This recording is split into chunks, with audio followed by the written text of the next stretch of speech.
Lauren. I have been teaching here at the studio for less than a year, since November of last year.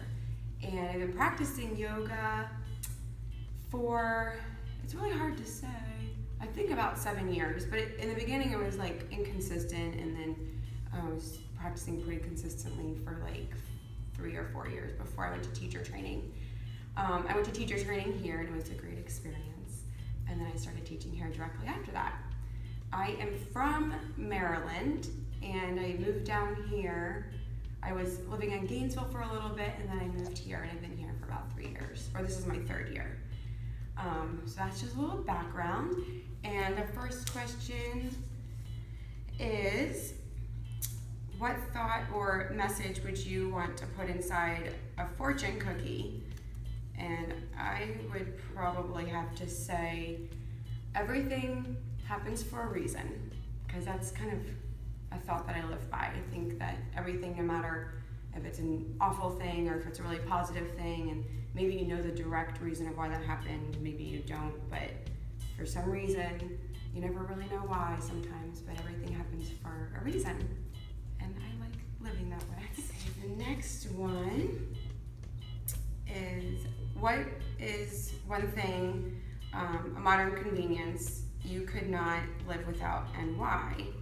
And I would have to say my iPhone, because it's everything that you need in this day and age. It's your way of communicating, it's the internet, it's like a little computer in your hand. I rarely even use my computer anymore.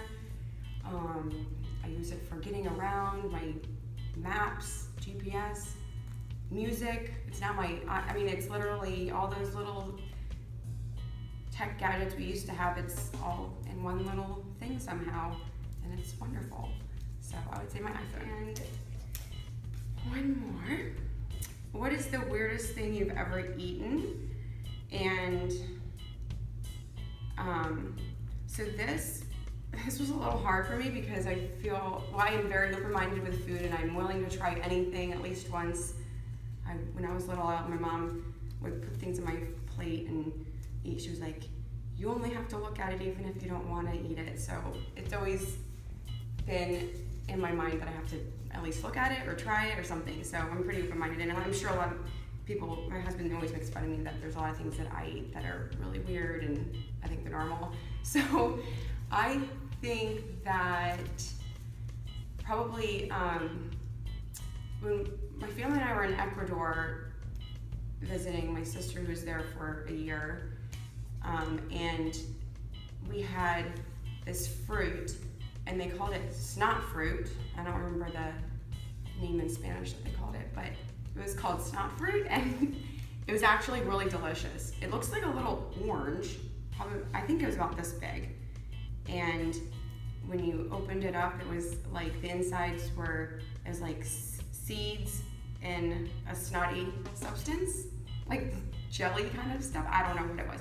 But when you ate it, even though it looks disgusting, and it probably wouldn't seem that disgusting if they didn't call it snot fruit, but it was actually super sweet and really delicious. I think it's kind of similar to dragon fruit, but I'm not 100% sure. But it was delicious.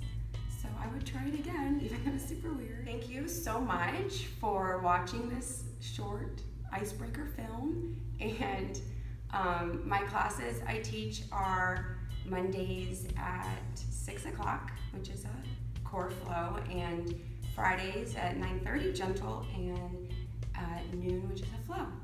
Thank you, and come to my classes.